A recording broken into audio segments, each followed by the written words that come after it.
Testing 1 2 3. Testing 1 2 3. This is Radio Free Mormon on the air, broadcasting behind enemy lines. Tonight's episode is titled Brave Sir Kerry, as in Kerry Muhlestein. Well, for tonight's episode, we have a very special announcement. Listeners to this program will know that John DeLynn and I did a 3-part, 13-plus hour interview with Robert Ritner, perhaps the foremost Egyptologist in the Western Hemisphere. And over the course of that interview, we examined in some detail the Book of Abraham and Joseph Smith's translation of not only the papyri, but also the 3 facsimiles that are contained in the Book of Abraham. They were measured in the balance, and let's just say they were found wanting.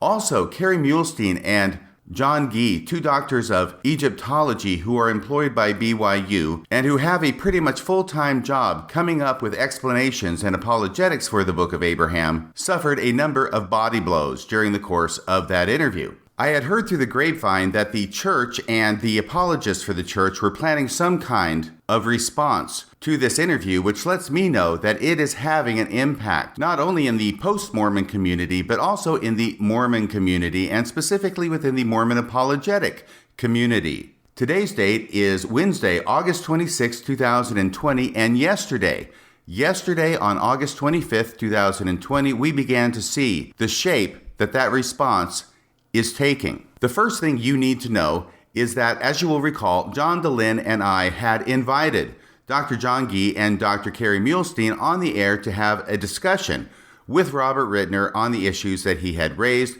to hear their points of view and their responses, to give them a platform where they could defend the Book of Abraham, which they obviously believe is true and which they obviously believe accurately reflects ancient history. We heard no response back from either Dr. John Gee or Dr. Kerry Muhlestein until yesterday, when Dr. Kerry Muhlestein responded to John DeLynn by email. Here is the response from Kerry Muhlestein to John DeLynn. Dear Dr. DeLynn, well, that's nice of him. He calls him Dr. DeLynn, at least. Thank you for your invitation. We are grateful. I don't know if that's the royal we that Kerry Muhlestein is using, or if he is speaking on behalf of himself and John Gee, who apparently is not going to be involved in this exchange. We are grateful that you would like to give us a chance to present our point of view. The proposal of bringing us together to discuss things so that we can come to a clearer understanding overall and hopefully learn from each other is a good idea. Well, that sounds promising. Of course, it's not going to be an idea that Kerry Muhlestein is going to end up accepting. Going on. But is the beginning of the next sentence. But the kind of discourse that you're proposing seems to call for more than a podcast format to really get the depth and precision and examination of arguments and ideas that you rightfully note that this exchange needs. So it's going to be a big yeah, but. Your email, Kerry Muhlestein goes on to John DeLynn, your email has prompted some ideas about other academic settings where this could happen. Happily, you have done the work of discovering that Professor Ritner is willing to discourse, and we are very excited about that opportunity. Oh yeah, I'll bet Kerry Muhlestein and John Gee are really, really excited about that opportunity. We will therefore propose some venues or formats for this dialogue to take place, and we'll take it upon ourselves to work with Dr. Ritner towards this end. We will contact Dr. Ritner and take it from here. So, in other words, Kerry Muhlestein is going to pat John DeLynn on the head and send him to bed while the adults talk about grown-up things in the other room. Kerry Muhlestein concludes, thank you for your efforts. We hope that the idea you brought to our attention can grow into a truly significant academic contribution that will provide greater clarity for all concerned parties. Period. Signed, Kerry Muhlestein, Ph.D., Director, BYU Egypt Excavation Project, Vice President, the Society for the Study of Egyptian Antiquities, and then he puts it in French, I think, Professor, Department of Ancient Scripture, Ancient Near Eastern Studies Program, Brigham Young University, and then it has his work phone number and his email address. That is a very long signature line that Dr. Muhlestein has, but I am sure that he has earned each and every one of those titles. Also yesterday, Kerry Muhlestein put up an article at The Interpreter, a Journal of Mormon Thought. Generally, they only release articles on Fridays. In fact, every Friday for many, many, many months and even years now, they've been putting up an article every Friday. And the editor of the journal prides himself on the fact that they have managed to put up an article every Friday. Yesterday, however, the 25th of August, 2020, was a Tuesday, so this is an exception to that rule. The title of Kerry Muhlestein's essay at the Interpreter Foundation, where you can find it, is Raising the Abrahamic Discourse, an essay on the nature of dialogues about the Book of Abraham. Well, what we're going to see is that Dr. Muhlestein is not going to talk about any of the details or the issues related to the Book of Abraham, but is basically going to lay out why it is that he and or Dr. Gee are not going to go on any podcast or any other live format to talk with Dr. Ritner about the Book of Abraham. No, what they are going to want everyone to do is be patient. Be very patient. In fact, patient is the word he uses.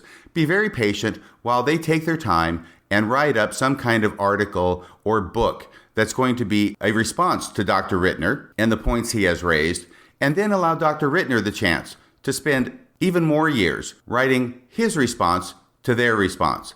And one gets the idea that what they really want to do is pretend they're responding to the issue, and then in this response saying they're going to take several years before they actually get around to responding, and hope that in the meantime, everyone will simply forget about this whole fracas and the problem will go away for them. Here's what Kerry Muhlestein says. I'll insert a few comments along the way. We live in an era of online communications. Well, that's certainly true. If you want to reach large numbers of people in quick fashion, then online videos, blogs, memes, and podcasts have become the tool of the moment.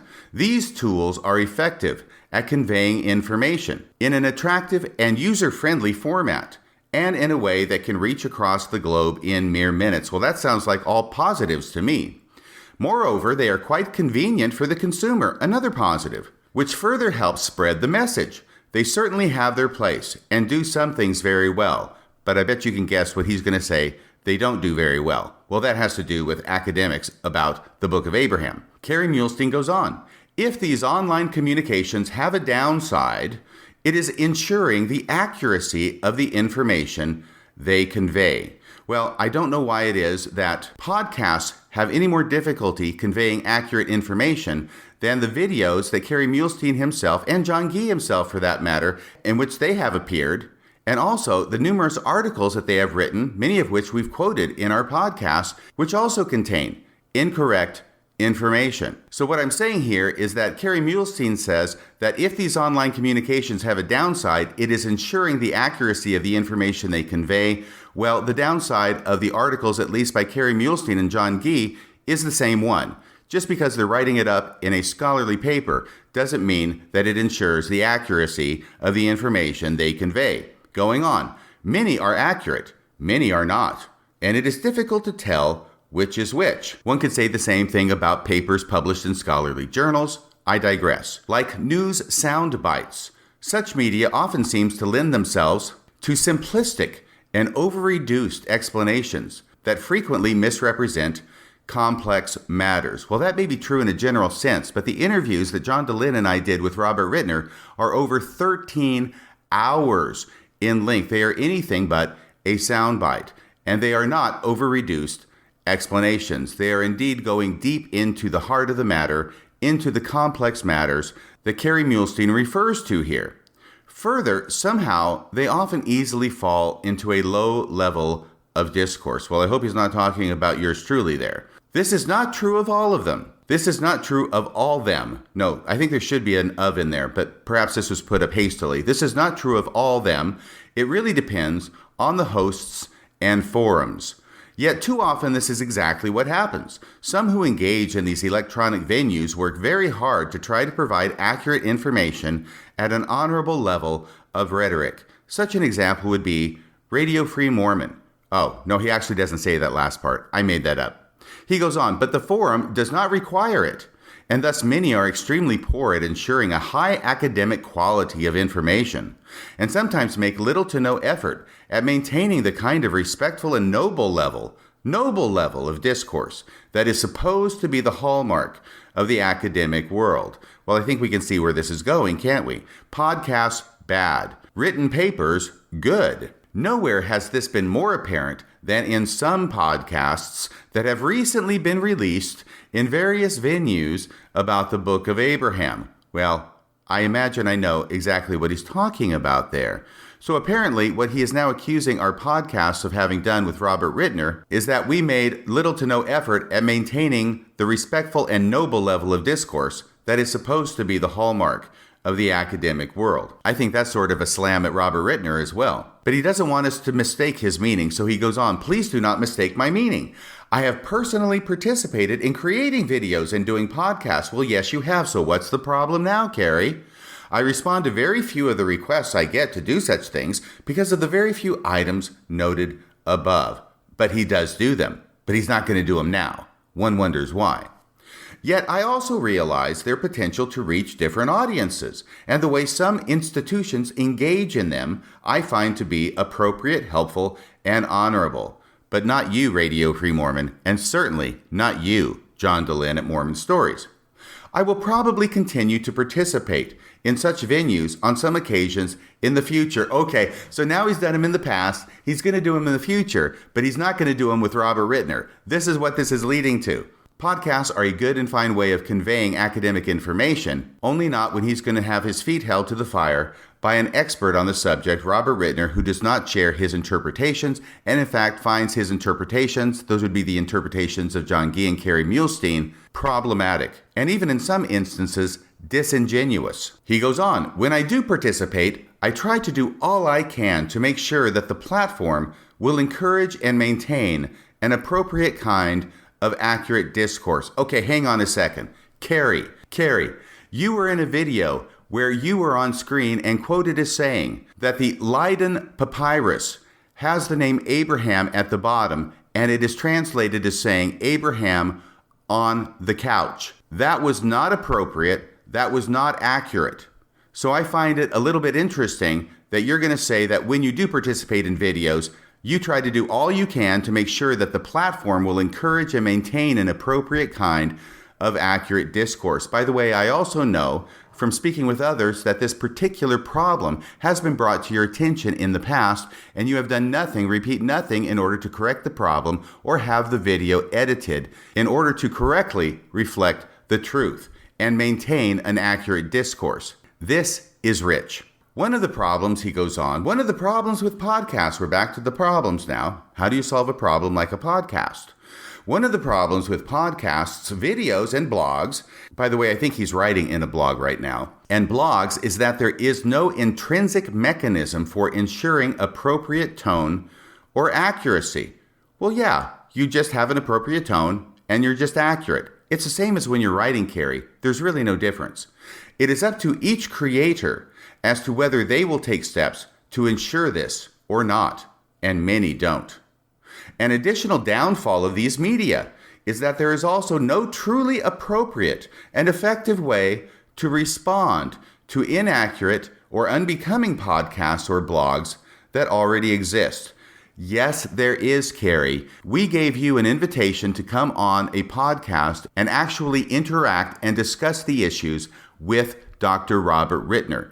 That is the appropriate and effective way to respond to inaccurate or unbecoming podcasts. If you think our podcast was unbecoming, it is obvious that you want to get out of this, and so you're going to use every trick you can in order to avoid it. Sort of like you use every trick you can in order to prove the Book of Abraham to be authentic. He goes on, any similar response, no matter how high the quality. So in other words, he's saying if they were to do a video in response to this, even without Robert Ritner on, even if they don't have to debate or discuss it with Robert Ritner face-to-face live, he's saying that if they even did a separate podcast or a separate video in response to Robert Ritner's interview here at Radio Free Mormon and on Mormon Stories, any similar response, no matter how high the quality, quickly takes on the semblance of a tit-for-tat kind of exchange and makes the job of the audience who is trying to discern truth from error all the more bewildering.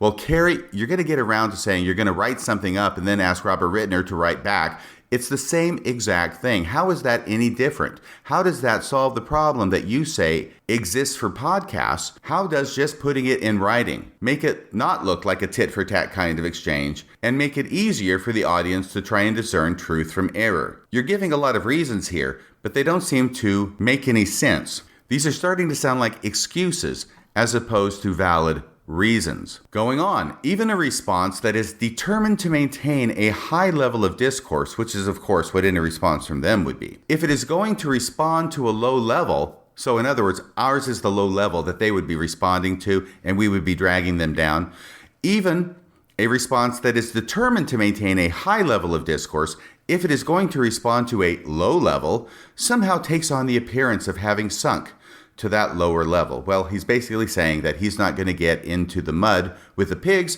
to wrestle because he would get dirty by so doing. Thanks for the compliment, Kerry. Moreover, responses always appear to be a level lower, even when they are not. As in athletics, it is often the responder to an unsportsmanlike foul that will receive the flag. So see everything that he's talking about here, all the coded language. The interview with Dr. Robert Ritner for over 13 hours is inaccurate, it is unbecoming, it is at a low level of discourse, and he likens it to a foul in sports. And he's saying, well, we don't want to respond to this foul because when we respond to the foul, it looks lower than it actually is. And sometimes that's when the referee calls a flag, not on the guy who gave the foul originally, i.e. us and Robert Ritner, but potentially on Kerry Muhlestein and John Gee. And yet, he goes on, and yet I have a concern for the audience. Well, that's nice because, the audience would really like to hear from you. The audience is wondering why it is that if you really believe the book of Abraham is true, and if you really believe that the evidence overwhelmingly supports your position, why is it that you appear to be scared to come live on the podcast with Dr. Ritner and share to the audience why it is that you are right and he is wrong, why you are correct and he is incorrect? There's nothing about the format that forces anybody to go low. You can be as high as you want. I think Dr. Robert Ritner has been quite high in the 13 hours of podcast interviews at Radio Free Mormon. The only question is whether you will remain on that high level of discourse, and it appears that you question your ability to do so. Or you think the appearance of your just showing up would make people think that you were sinking to Robert Ritner's level. But he does have a concern for the audience. Those who are honestly trying to find truth and avoid error will not know how or where to find truth if only error has been presented to them. Well, it sounds like Robert Ritner for 13 hours did nothing but present error. Many people will hold to their own views no matter what they encounter. Wait a second. Is this a self-description he's giving to us now? Is he confessing his sins? Many people will hold to their own views no matter what they encounter, but some really are trying to see their way through the myriad smoke and mirrors they are being presented with. Pardon the dangling participle. For their sakes, for the audience sakes, for those who are really trying to find truth and understand what is what, it seems worth presenting another side, or at least making an attempt to fan away some of the smoke. So, of course, this is the smoke that Robert Ritner has blown over the scene. These are the mists of darkness that are causing difficulty to those who are holding fast or doing the best they can to hold fast to the iron rod of the book of Abraham. So he wants to respond. He thinks it's important to respond because there are some in the audience that are really trying to find out what it is that Robert Ritner said is wrong and what Kerry Muhlestein and John Gee will say is right. Going on. I also have a great desire to come to greater clarity and understanding of the book of Abraham. Parentheses, right? Parentheses, but only if that greater clarity and understanding confirms the conclusion that Kerry Muhlestein has already started out with, which is that the book of Abraham is true. I'm not making that up. He has said as much in public as part of a lecture that he gave at a presentation, that he starts with the conclusion that the book of Abraham is true, and then he works backward and makes all the evidence fit his predetermined conclusion. There is much to learn, he writes. There is much to learn, and I believe that if we do it the right way, we can make real advances. Well, I think we know what the right way is, right? The right way is the Mormon way.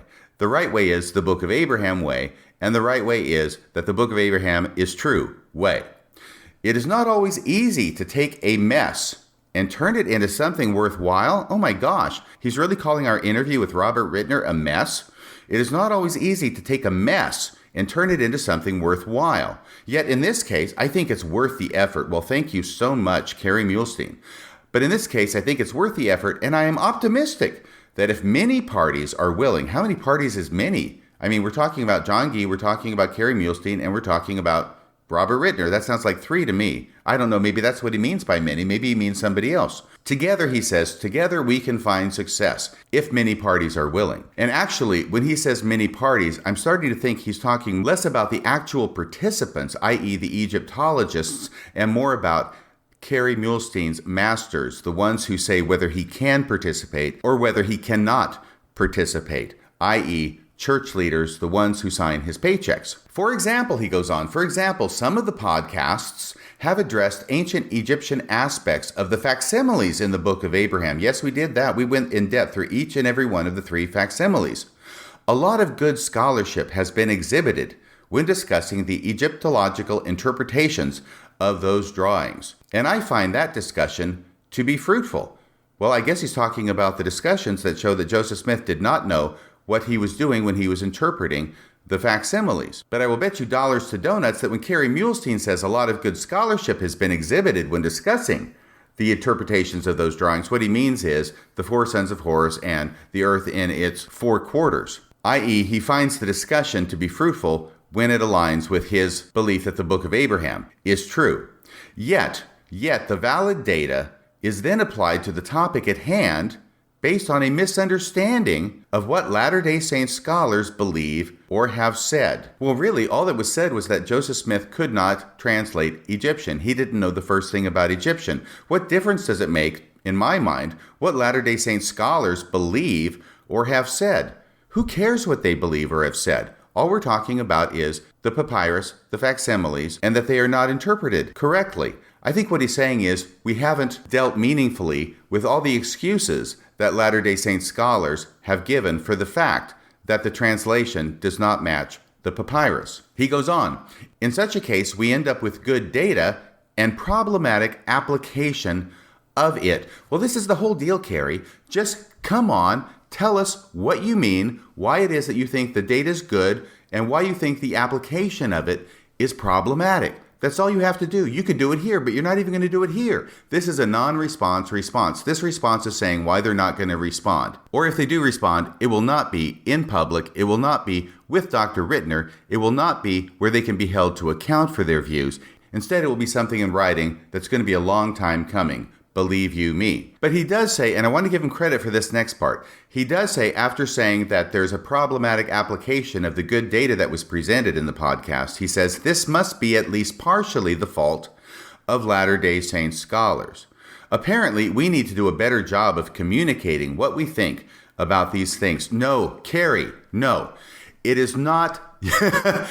The problem isn't that you're doing a bad job of communicating what you believe about these things. The problem is that what you communicate is absolutely balderdash. That's the problem. Don't sit here and think that we're not understanding what you're saying, because believe me, we are picking up on what you are laying down. The problem is that what you are laying down in your application of this data is ridiculous. It makes no sense, and it doesn't change the fact that the interpretations given by Joseph Smith do not match the papyri or the facsimiles. He goes on, hopefully a dialogue can be struck. Well, that sounds like violent language, Kerry. Hopefully a dialogue can be struck where we learn from one another rather than talk past one another. And of course, the solution he's going to come up with is not learning from one another, where we actually talk to each other and with each other. He's going to propose it be done in writing, and therefore it will ensure that we continue to talk past one another. Until then, online communications will inevitably present somewhat meaningless sides of a discussion on different trajectories. Kerry, that's not inevitable. Kerry, this is an excuse for why it is that you are scared to come on the podcast and actually talk to Dr. Ritner. This much is becoming quite transparent, in spite of all your protestations. To the contrary, misrepresentations of points of view, even unintentionally, can only lead to misinformation. Well, that's why you get the invitation to come on the show, so that you can tell us where we have misrepresented your point of view and settle the matter, not wait for years for you to put something in writing. Further, he goes on, he has a lot to say about absolutely nothing here. Further, presumably because of the difficulty of delving into complex matters in simple forms, only after partial information is conveyed. Is that a sentence? It ends with a period. Let me try it again. Further, presumably because of the difficulty of delving into complex matters in simple forms, often only partial information is conveyed. Okay, that is a complete sentence. Now I understand it. He's saying because it's a simple form, the information presented will be incomplete. Well, I would say incomplete information is something that is the hallmark of Kerry Muhlestein and John Gee, even in a written form. This is what all of their writings about the Book of Abraham consist of, is partial information, and deliberately partial information, with the part they don't want you to know deliberately withheld by them. But in a form, see, if it's in writing and you're reading it in a journal or in a book, in a form that you cannot ask them any follow-up questions or for clarification, or say, hey, what about this important fact that contradicts your thesis? Why didn't you include that or deal with it, Kerry? This is like Kerry Muhlestein's recent presentation at the Fair Mormon Conference within the past month, where he got up and gave a presentation about the history of Joseph Smith's translation of the Book of Abraham, and he wanted it all to fit his particular theory, which is that the translation was received by revelation and had nothing to do with the Abraham Egyptian papers, and at the same time, he is studiously ignoring a whole host of other data points that contradict his theory. But he's presenting at a Fair Mormon conference where he's not going to be held to account. I actually sent in a question to call him to account, which he managed to avoid answering because he knows what he's doing. He knows he's hiding facts, and he is insistent that nobody is going to call him on it. If Kerry Muhlestein were on a podcast with me, I would be able to hold his feet to the fire and insist that he answer the question that I am asking. Obviously, this is a prospect that Kerry Muhlestein does not relish. He goes on, this, combined with the problems outlined in the previous paragraph, leads to discussion that can be misleading for the audience and yet seems so convincing. If we are misleading the audience, Kerry, as you continue to insinuate, it is your job, no, it is your duty, damn it, as an Egyptologist to come on the air and correct us on anything that we say that is misleading, not to simply write an essay that goes up on the Interpreter yesterday, which outlines a number of excuses as to why it is that you refuse to do the obvious thing, the right thing, but unfortunately the thing that you are scared of doing and makes you wake up in the middle of the night in a cold sweat thinking about coming on live with us and Dr. Ritner. I will use one example. Well, this is going to be helpful. I will use one example. In one recent podcast, Joseph Smith was attacked. Okay, look, we're not attacking Joseph Smith. I know you like to use that verb because it feeds into your persecution complex and helps you present to others that you are defending someone who's being unjustly attacked. He's not being attacked. All we're saying is he couldn't translate Egyptian like he said he could. In one recent podcast, Joseph Smith was attacked for what the guest felt. By the way, the guest is Dr. Robert Ritner of the Oriel Institute at the University of Chicago. He is not just the guest, okay, Kerry? You can use his name. Say the name, Kerry. Joseph Smith was attacked for what the guest felt was an inaccurate reconstruction of a missing part of a drawing on a papyrus. I think here he's talking about facsimile 1 and the head of the priest of Pharaoh as it is incorrectly interpreted. The debated point is whether a now missing depiction of a head should have been of a human head or the head of the Egyptian god Anubis. If that part of the papyrus were already missing, then Joseph Smith seems to have directed the engraver of the facsimile to depict the figure with a human head. Although we cannot be positive even on that point.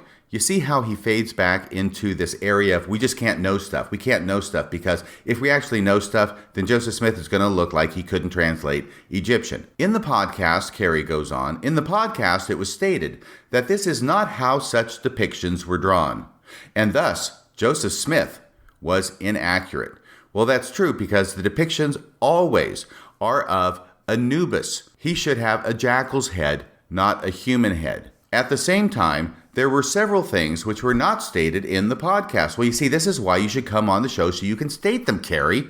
For example, the glue marks suggest that the part of the drawing in question, which is missing now, was not always missing. It is quite possible, perhaps even probable, that it was actually in place when Joseph Smith first had the papyri, and that the facsimile was based on what he had actually seen at one point. Okay, so what he's trying to say here is that actually when Joseph Smith had this papyri that had facsimile 1 in it, that part that's now missing was not missing at that point, and that the part that was not missing actually did contain the head of that figure, and that it actually had a human head, and not the head of Anubis. This is malarkey, Kerry, and you know it's malarkey. There is no picture on any other papyrus that even comes close to resembling facsimile 1, and it is a common vignette. And you know this too. There is no other vignette of that type that has a human head on that body. It is going to be Anubis pretty much every time, and if it's not Anubis, maybe it's Horus with a hawk head. It doesn't have a human head. You know this, Kerry, but he's trying to say, well, we don't know because there was a papyrus there, and maybe it was there when Joseph Smith had it, and if it has glue marks there, then maybe it was there. And so the production of facsimile 1 actually shows a human head there, but that human head was really on the papyrus. That's what he's trying to get at. This is bull, Kerry, bull, and you know it. It does not fit any of the known evidence. He says further, we cannot tell the extent, once again, fading into this backdrop of we can't know, there's so many things we don't know, we can't prove that Joseph Smith was a fraud because there's so many things we don't know. Further, we cannot tell the extent to which Reuben Hedlock, the artist, was acting on Joseph Smith's instruction and how much was his own initiative. I'm going to have to call you on that, Kerry. You see, if you were here on the podcast, I could call you on this to your face and then you could respond. But this is bull crap. Once again, this is exactly what they're saying about all the depictions in church art of Joseph Smith translating the Book of Mormon, where he doesn't have his head in the hat. No, he's looking at the gold plates. He's focusing on the gold plates. He is interpreting from the gold plates while looking at them, in spite of the historical record that shows no, he was doing anything but that. And when it comes to light that Joseph Smith was actually translating the Book of Mormon by putting his face in the hat and not looking at the plates, then what does the church do? They blame the artists. They say these are rogue artists out there coming up with these crazy ideas of how Joseph Smith translated the plates. These were not sanctioned by the church. This is not what the church told them to do. This is not something that went through correlation at about 5 different levels and made to match exactly what the church leaders wanted the artists to depict. No, the excuse is that these artists were off there doing their own thing, and the church leaders cannot be held responsible for what the artists are doing. This is exactly the same argument that Kerry Muhlestein is making about the artist Reuben Hedlock, who did the lead plates from which the facsimiles were printed. He's saying, well, we don't know that Joseph Smith told him to put a human head on this figure. Maybe Reuben Hedlock just did that on his own. You know, he's off there doing it on his own, and Joseph Smith doesn't know anything about it, even though he's the editor of the Times and Seasons in 1842, when facsimile 1 is actually published in its pages. Come on, Kerry. You can do better than this. Further, he goes on, in the same podcast, it was pointed out that there are a number of unique features about this particular drawing. Oh my God. Now he's going to go back into this whole idea of, hey, there's unique features about the drawing. It's unlike in some little respects other known examples of the same kind of vignette. And therefore, because there are different things in it, then maybe it could be any kind of reconstruction. Maybe it could be a human head there. I mean, there's something else over here that's different than these other vignettes. Maybe it could have a human head, even though none of the other vignettes have a human head and they all have jackal heads. Further, in the same podcast, it was pointed out that there are a number of unique features about this particular drawing, not all of which the guest or host pointed out. Well, that's why you should be here, Kerry, so you can point them out for us. Please educate us. Obviously, we need it. Pardon me while I get my drool cup. It seems logically inconsistent to dictate that one unknown part of the papyrus must conform to known drawings when other known parts of the papyrus clearly do not. In fact, a good scholarly treatment of this vignette should admit that there are enough unusual things about it that we cannot honestly claim that we fully understand what is going on with it. Once again, Kerry, you're wrong.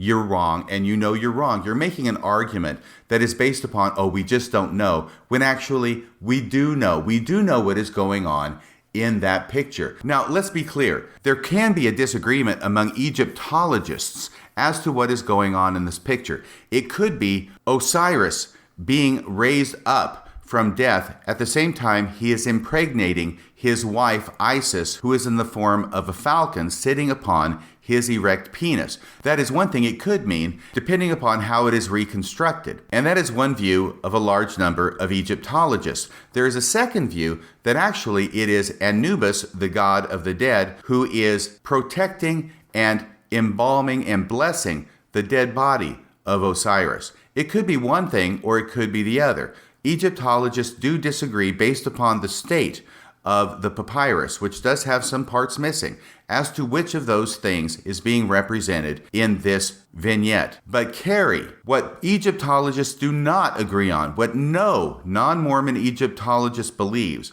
is that this vignette represents Abraham being sacrificed on an altar by a priest of Pharaoh and the angel of God coming down from heaven in order to save him. No Egyptologist who is not a Mormon believes that that is anywhere near an accurate reconstruction of this vignette. So if you were to look at this as a Venn diagram, way down here in the bottom left quadrant, you have a relatively small circle of interpretations of this vignette that competent Egyptologists, non-Mormon Egyptologists at least, understand this representation to be.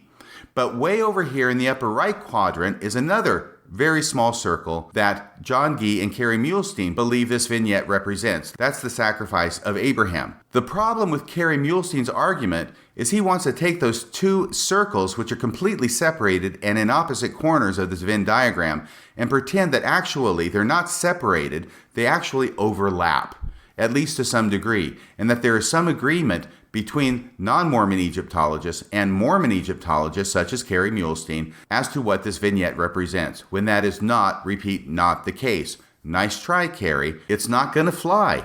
This kind of argument is not going to fly. Whether you say it publicly on a podcast or whether you write it on a blog, it's still the same old hogwash. He then goes on with his argument about, well, this was a priest who was wearing a jackal head, and so really when a human head was put on the figure instead of the jackal head, it's really just showing the priest himself, which is what he would have looked like without the jackal head. Additionally, whether originally the drawing depicted Anubis's jackal head, which it did carry and you know it, or the head of a human, which it didn't carry and you know it, it would have been understood that the role being performed would have been performed by a priest. Wait a second, that's not true, Kerry. That unequivocal statement that you just made, that it would have been understood that this was being performed by a priest, is not true. Now, in some circumstances, it could have been understood that way, but it would most likely have been understood that it was being performed by, guess what? Anubis, the god of the dead. Not a priest, Anubis himself. He goes on, perhaps it was a priest representing Anubis, but a priest nonetheless. Wrong again, Kerry. Thus, if that piece of papyrus were missing when Joseph Smith first acquired it, and if he said it should be reconstructed to depict a priest, such a reconstruction would be accurate to the meaning of the drawing, which would be remarkable in and of itself. Oh, geez, Kerry, come on. Really? You really think that would be remarkable? That there's a piece missing from the papyrus on top of a human body, and so a human head is put on top of it, and that's somehow remarkable? Actually, it's remarkable only in that it's completely wrong, and it should have been a jackal head. And I think you know that, Kerry. Moreover, he goes on, we do not know, once again, focusing on what we don't know. This is Kerry Muhlestein's M.O., if you hadn't noticed. Moreover, we do not know if Joseph Smith was intending to provide us with what this would have been like anciently, i.e. if it's really a recreation of what it would have looked like originally, or if he was trying to provide us with what we should derive from it spiritually in our day. Okay, hang on a second. This is important because Kerry Muhlestein is right here trying to float the catalyst theory. Let me read it again. He is actually saying that maybe Joseph Smith did not restore what it looked like originally, but what he's restoring is what we are supposed to understand about it today, i.e. there's no connection between Joseph Smith's restoration and what it was anciently. It's only what God inspired Joseph Smith to provide for us to know for our day. I'm going to read it to you again because this is important. And by the way, David Bokovoy comments on this very passage in his blog, which I'm going to read to you in closing here in a couple of minutes. Moreover, he says, we do not know if Joseph Smith was intending to provide us with what this would have been like anciently, or if he was trying to provide us with what we should derive from it spiritually in our day. Shades of the catalyst theory. We just don't have enough data to know, oh my God, How long has this guy been studying Egyptology? It seems like there's a lot more he doesn't know than he does know, which is very different, by the way, from my conversation with Dr. Robert Ritner. He seemed to know a lot more things than he didn't know. We just don't have enough data to know if the prophet engaged in reconstructing this depiction, and if he did, why he did so, or the relationship between their original context and their new one. Nor do we know enough about the intent of the original creators of the depiction. There is too little data to reach any firm conclusions on this point. Well, yeah, except for the conclusion that Joseph Smith could not translate Egyptian, which is what the whole 13 hours with Dr. Robert Ritner was about, and a point which you are studiously avoiding mentioning in your blog post, Kerry, I've got to say. Thus, while on the podcast, it was spoken of as if this were a simple, open and shut case, even the brief and simplistic treatment provided here should be enough to demonstrate that this issue is not so simple, and it is anything but closed. Well, except for the issue that Joseph Smith couldn't translate Egyptian to save his soul. I believe it misrepresents the complexity and richness of the vignette and the possible ways Joseph Smith interacts with it. Once again, Kerry, your creative imagination can run wild. That's fine by me. You can believe whatever you want.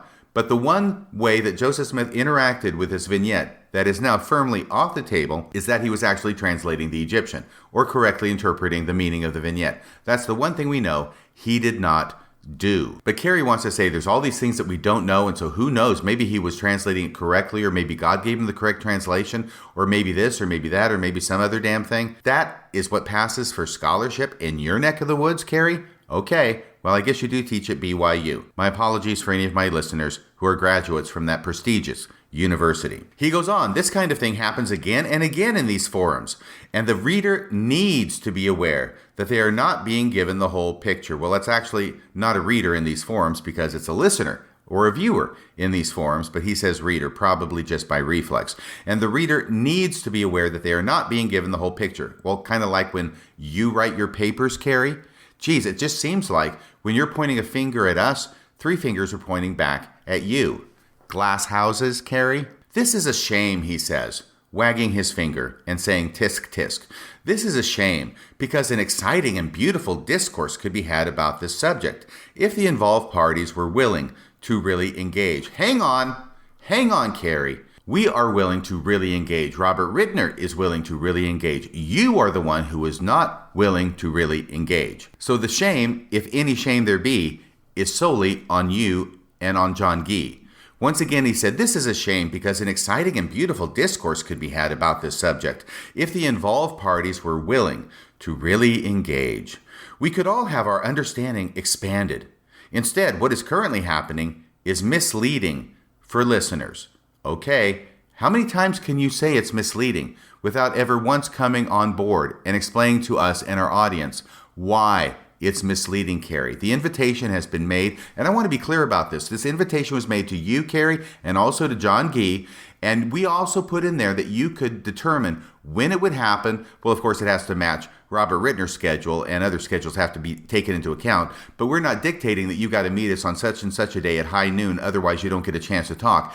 You get to determine the schedule. You get to determine the forum. You get to determine all the terms of the discussion or the debate in the podcast. All of that was in the letter to you, but none of that is good enough for you because you don't want to come on at any time or in any forum of discourse, even though you get to choose it. Any terms of the discussion, even though you get to choose those as well. You're not going to do that, even though you're accusing us and Dr. Ritner, by the way, of misleading the listeners to the podcast. It's good to know you have the courage of your convictions, at least, Kerry. Again, this is the inherent flaw in the kind of podcasts that have been produced of late. It is not a forum that lends itself to truly complex matters, and delving into the ancient world and modern revelation is inevitably a complex undertaking. Well, it's a complex undertaking because you have to make it complex in order to account for the fact that Joseph Smith's translations do not match the facsimiles or the papyrus. I think that much is clear by now. Kerry Muhlestein, making the simple complex since 1978. He goes on, this is all the more so when all the participants are bent on coming to the same conclusion. Now, I've got to take issue with you there too, Kerry, because time after time I presented your apologetic responses to Dr. Ritner in order to get his reaction to them. I did that. I did not leave the apologetic element out of this or without a voice on the podcast, even though you are chicken to come on and actually bring them up yourself. I did it myself, and we got his responses. Now, I don't think you appreciated his response. I don't think you'd agree with his response, but we did do that. And in fact, I came up with new apologetic ideas based upon the Book of Abraham and the Abraham-Egyptian papers. Ideas that you have not come up with, but ideas that I came up with, which tend to possibly show an ancient origin. And here I'm talking about the theophoric suffix of men, which occurs not only in the scroll of Tershat Men, who is actually an Egyptian woman whose scroll it was that Joseph Smith had, and probably the mummy too, but Joseph Smith's translation of the scroll, where he comes up with the name of a woman who has the same theophoric suffix of men, except her name, according to Joseph Smith, is Katu Men. I brought that up. I did. Radio Free Mormon. By the way, you can use that idea in future publications, but you need to give me a footnote. Okay? That's the deal. That's how scholarship works. That's what being an honest scholar looks like. Thus, he goes on, thus one should be very, very careful, two varies, about how much stock should be put in a communication that is taking place in a medium that is not capable of handling the nature of the communication. Oh my gosh. So basically what Kerry is saying is this is too complex for it to be done on podcast, even if we allow you to speak as much as you want, even if we give you all the time you want, even if we allow you to determine the terms of the discussion. Nope, not going to happen. Too complex. Wouldn't be prudent. As a result of this and other issues, my gosh, how much can he say about the same thing? As a result of this and other issues, many of the online communications about the Book of Abraham have been deeply problematic. For my own research purposes, I have listed dozens of examples of places where incorrect information, unstated incorrect assumptions, mischaracterization of arguments, and withholding of information, withholding of information, et tu, Brute, withholding of information or evidence was rampant. I have also listed many places where participants said incorrect things about colleagues. These are things that I personally know were just wrong. As someone with in-depth knowledge about the issues and the people, he's talking about himself and John Gee and maybe even Dan Peterson, I found the miscommunications and misinformation that were in these podcasts to be disappointing. Oh, that's too bad. He's disappointed. Yet I do not want to turn this essay into something problematic either. So here he's going to say, after calling Dr. Ritner and these interviews on this podcast all sorts of names, it has low discourse, it's misleading to the audience, and now he's just talked about all the mischaracterizations and everything, but now he's going to say, but I'm going to take the high road. Okay, after slamming Dr. Ritner in the podcast, I'm going to take the high road. Yeah, nice tactic, Kerry. I saw what you did there.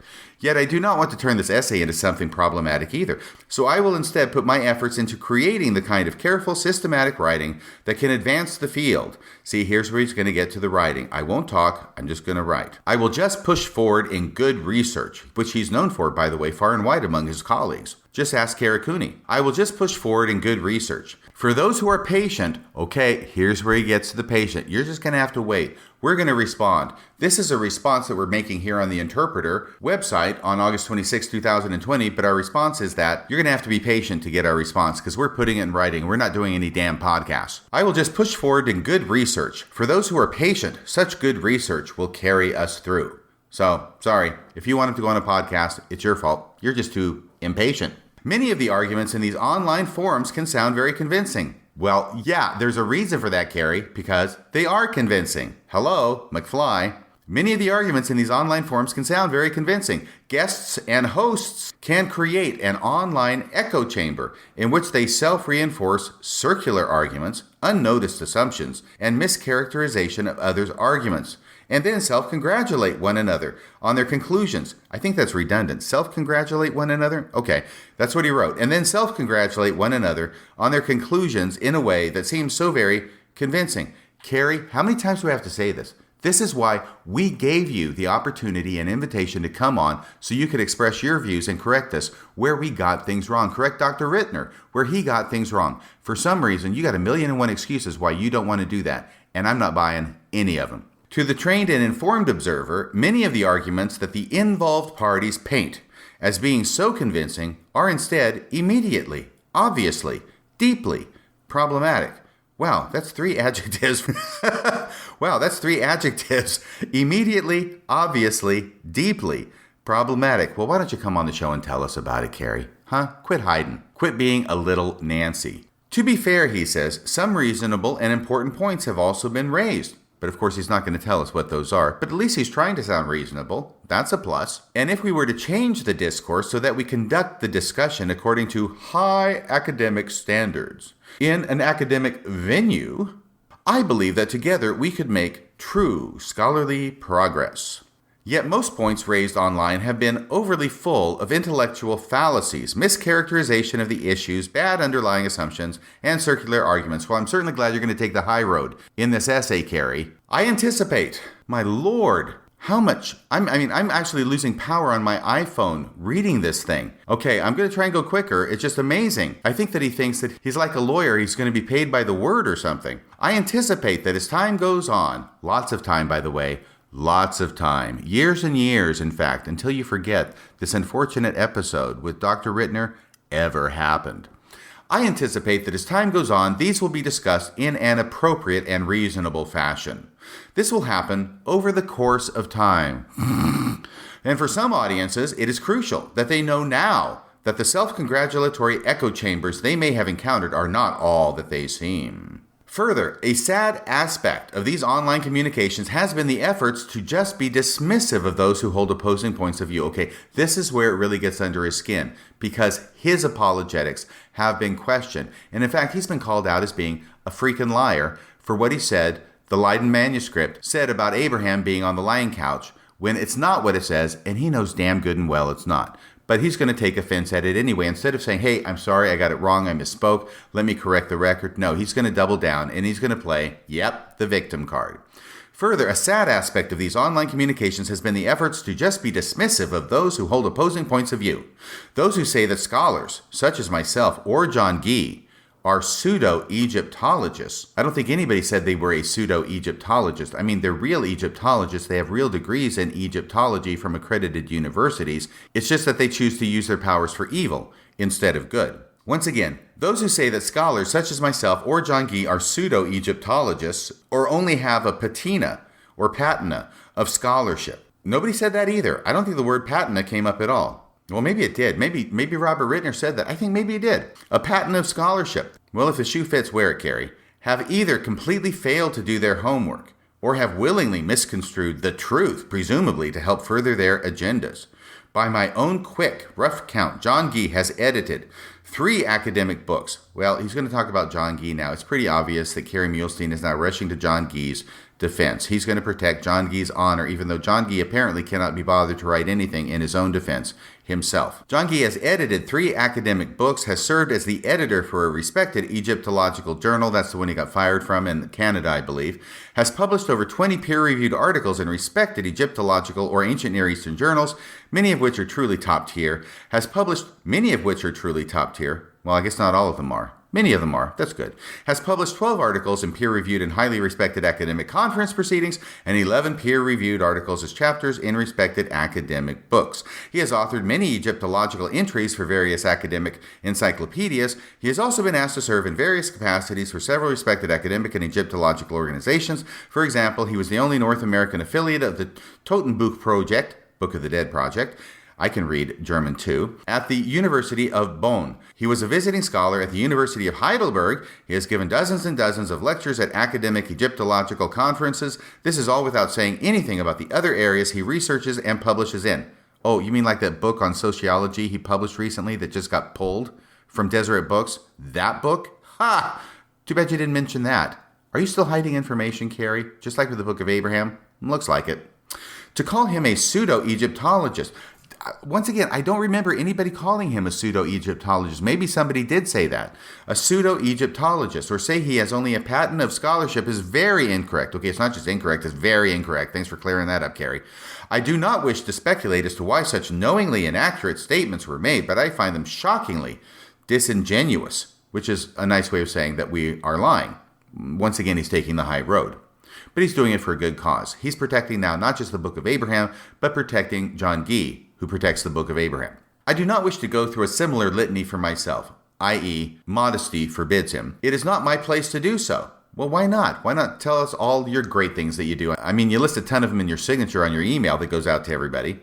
My profile is on academia.edu for those who wish to see that I too am an active and participating Egyptologist. One cannot be intellectually honest and informed and describe my scholarship the way these online forums have attempted to do so. Are you ever going to acknowledge that you lied about the Leiden manuscript? That's all I want to know, Kerry. I guess this is actually why he doesn't want to come on the podcast, because uncomfortable questions may be asked. It just makes the statement seem silly to those who are informed. It is an example of the kind of low-level discourse that scholars avoid because they are trying to truly deal with arguments, not win them at the cost of truth. So now apparently he's calling Dr. Robert Ritner, the most prestigious Egyptologist in the Western Hemisphere, as someone who is not really a scholar. Notice what he said. It is an example of the kind of low-level discourse that scholars avoid because they are trying to truly deal with arguments, not win them at the cost of truth. So Robert Ritner is not really a scholar and he's a liar, but he objects to John Gee being called a pseudo-Egyptologist. Double standard much, Kerry? I wish to re-emphasize. Oh my God, has he not emphasized these things enough yet? Okay, I wish to re-emphasize that I am not saying that there is nothing of value in these podcasts, nor that every idea raised in them should be ignored. Rather, it is to say that those things that are of value should be stated in an appropriate academic venue, where an appropriate response could be made, i.e., out of the public light and years down the road.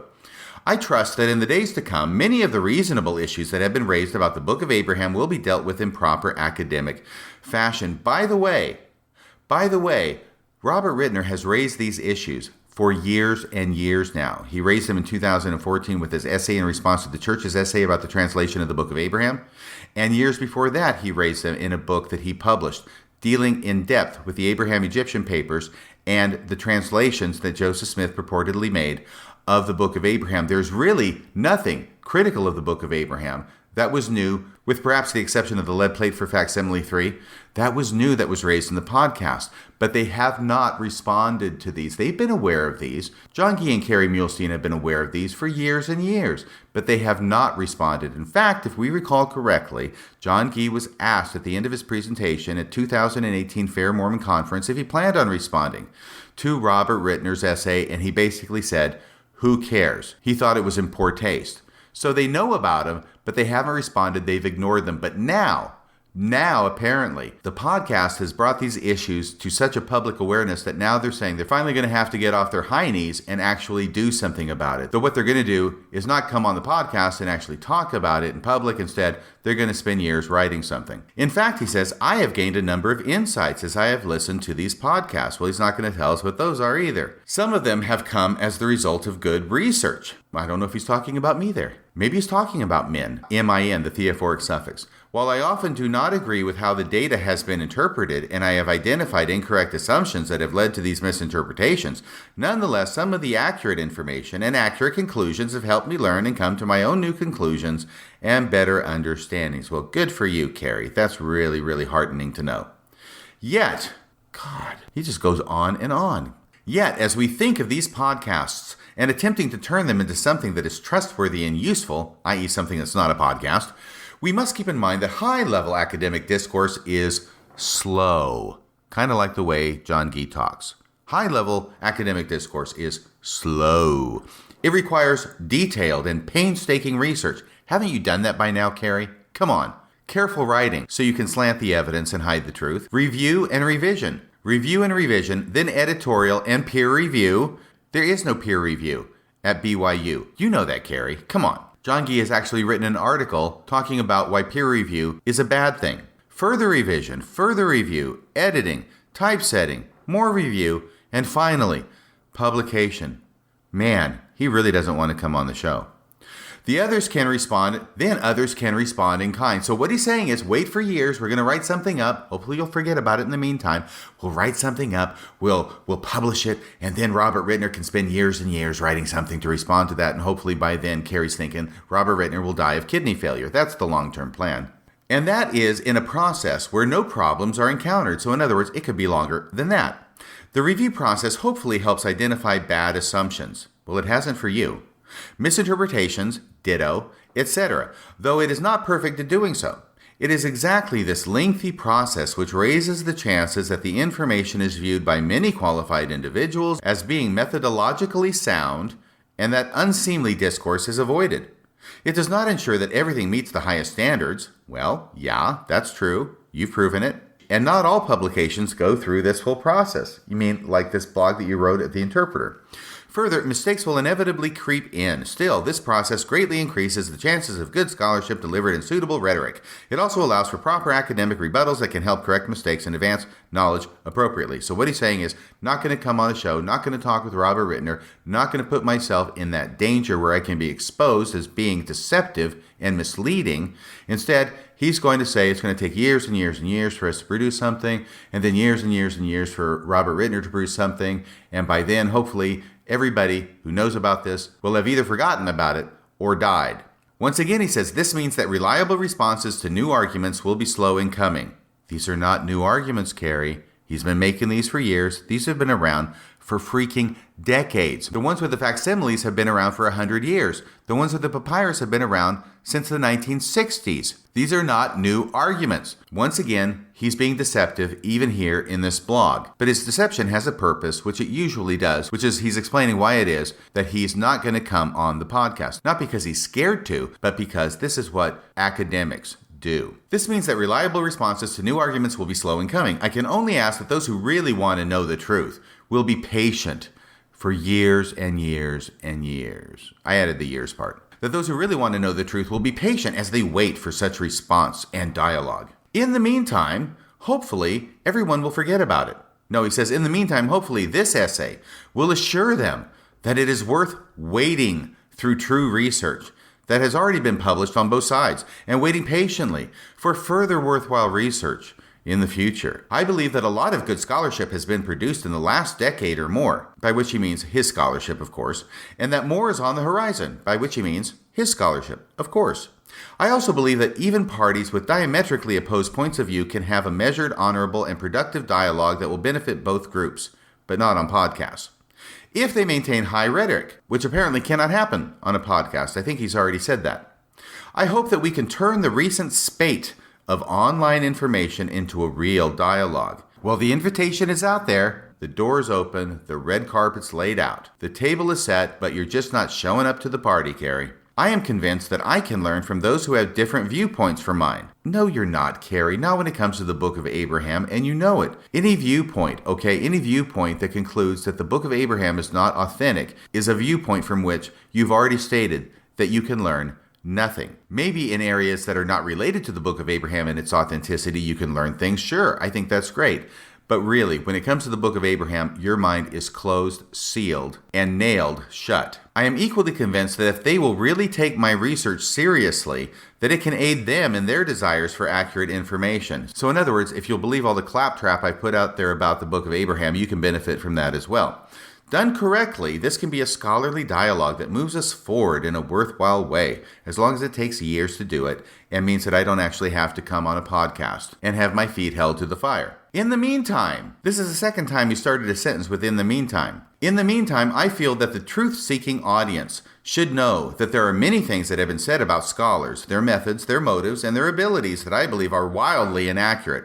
I wonder who he's talking about. In future days, I will be seeking for the appropriate venue and tone to address such matters. Well, we're all on tenterhooks wondering what that venue will be. Obviously, it won't be a podcast where he actually has to talk to Robert Ritner. Similarly, many will seek for fitting venues for productive discussions regarding both the good ideas and the faulty assumptions and misinformation that has been conveyed. Once again, Kerry, I take the high road, Muhlestein. The hope is that this can take place in a way that is helpful for all involved to really come to clarity. In connection with this, okay, we're actually to the last two paragraphs. My God, how long has this been going on? F me. In connection with this, may I express my hope for how such things will be done in the future? Let us try to address these issues in a scholarly and noble way. Let us avoid trying to cloud the issues by attacking people. And may we especially be honest and fair in what we say about people. Well, he certainly hasn't been attacking anybody in this blog post of his, this essay that he wrote at The Interpreter, has he? So it sounds like Kerry might be just being a wee bit hypocritical. And it's rich that he accuses Robert Ritner of trying to cloud the issues. Let us use a high register of rhetoric and discourse. Let us attempt to publicly identify our assumptions and address them. Let us try to honestly listen to the scholarly communications of each other with open minds, because obviously if you don't agree with Kerry Muhlestein about the Book of Abraham, you're just not honest. Let us accurately represent the arguments of others. And then, And then, let us discourse with each other in a way that can help us all advance our state of understanding. There are ways to do this, and I hope we will. I believe we have nothing to fear, except coming on a podcast. Oh, somebody, stop me. There are ways to do this, and I hope we will. I believe we have nothing to fear and nothing to hide, except all the evidence that contradicts your thesis that the Book of Abraham is ancient. Right. Other than that, there's nothing to hide, Kerry. True academic discourse can move us forward. To the lay audience, and finally, we're on his final paragraph. Oh my God. To the lay audience, I urge both patience and wisdom. The sound and fury of the online discourse of recent days typically yields only froth. In each, there are real currents that can move us forward, but those currents are almost completely covered by a foamy lather that has only air and no substance in it. I assure you that over time, I and others will carefully pick our way through the much ado that has been made and find the real nuggets that are worth moving forward in a more appropriate, scholarly, and effective way. And I'm guessing that those real nuggets, as he defines them, are the nuggets that he thinks prove the Book of Abraham true. In the meantime, that's the third sentence he started with, in the meantime. I'm not thinking this got reviewed very carefully. In the meantime, a great deal of worthwhile research has already been done. That would be the research that's on Fair Mormon. And by the way, they posted at Fair Mormon yesterday a brief essay talking about all the different essays that they have put up and linking to them in support of the Book of Abraham. See, this is a multi-pronged approach. These didn't appear on the same day at Fair Mormon and also at the Interpreter with this essay by Kerry Muhlestein by coincidence. Please take advantage of that which has hitherto been done well, which is, of course, what he did. What he does is done well. What Robert Ritner does is crap, or at least it's froth. And be wary.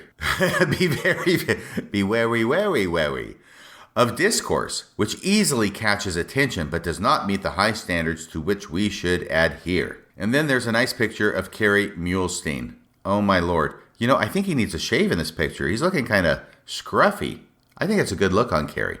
So there is his response, his non-response response, which really is not meant to respond to anything that was said in the podcast, but meant to explain why it is that his tail is between his legs and he is running out of this room and away from doing a podcast like a scalded dog. So now I'm going to conclude this podcast by reading David Bokovoy's comment on that one quote from this essay written by Kerry Muhlestein, where Kerry Muhlestein advances the catalyst theory as a possibility because this really strikes David Bokovoy the wrong way, and he'll explain why it is that it strikes him the wrong way in his post. But first, the quote from Kerry Muhlestein: "We do not know if Joseph Smith was intending to provide us with what this would have been like anciently, or if he was trying to provide us with what we should derive from it spiritually in our day." Here's what David Bokovoy has to say. Okay, man, I just have to say this. Back in 2012, I was teaching for BYU. I had spent over a decade devoted to LDS church education and was fully committed to helping the church appropriate critical scholarship. Kerry Muhlestein called me into his office because he had concerns. He had read some of my online arguments for the Book of Abraham as inspired scripture. But he was concerned that instead of seeing the book as an ancient text, I suggested that Joseph Smith was using the papyri to provide the saints with a spiritual work of modern scripture. That it really didn't matter what was on the papyri, Smith gave the church what we needed. This led to the orthodoxy hearing, where faculty determined that my views and academic training were simply too critical to be trusted at Brigham Young University. So in other words, here David Bokovoy is talking about the fact that back in 2012, Kerry Muhlestein read David Bokovoy saying, basically, the catalyst theory about the Book of Abraham. That Joseph Smith may not have translated from Egyptian, but that God inspired Joseph Smith to give us what it was that God wanted us to have. And Kerry Muhlestein was so upset about this that he basically called a faculty meeting on the subject and prevented David Bokovoy from being employed at BYU because of this issue. And now, in 2028 years later, here Kerry Muhlestein is writing an essay that I just read to you, and the specific quote I just read, where he is now advocating the same thing that he found so objectionable in David Bokovoy 8 years ago. As David Bokovoy put it, this led to the orthodoxy hearing where faculty determined that my views and academic training were simply too critical to be trusted at Brigham Young University. So it's interesting to see Kerry post things like this today in response to the recent Book of Abraham podcasts. You seriously can't make this stuff up, man. And I will second That salient observation from David Bakovoy. You really can't make this stuff up, man. So that is Kerry Muhlestein on the issue with his very lengthy essay, his non-response response from the Interpreter online journal. That went up yesterday, August 25th, 2020, to explain in detail, elaborate detail, and in fact repeated elaborate detail, why it is that he is not a chicken shit for not coming on the podcast. Message received loud and clear, Kerry. You and John are not chicken shits for refusing to come on the podcast. You are true scholars, not chicken shit. Okay? You are true scholars, and true scholars never want to come on a podcast or a radio show or be on TV or in a video to describe their views. Oh, wait a second, except Kerry already said that he'd been on videos and podcasts in the past, and he probably would be in the future. You know, this entire essay by Kerry Muhlestein is emblematic of the stuff he writes about the Book of Abraham. It is self-contradictory.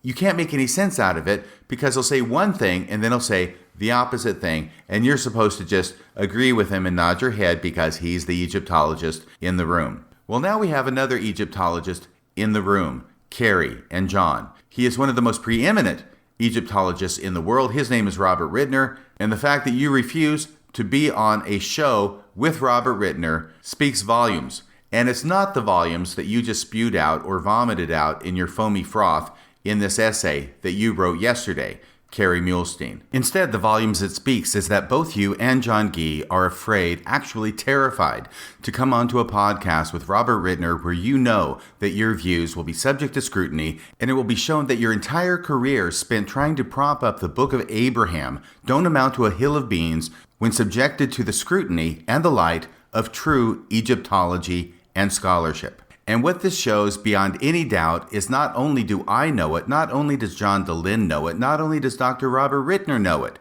but you know it as well, Kerry. And John Gee knows it too. You know the evidence does not support your position. If it did, you'd be happy to come on the podcast and explain exactly why it is that you're right and Robert Ritner is wrong. That's about all for tonight. Until next time, this is Radio Free Mormon, signing off the air.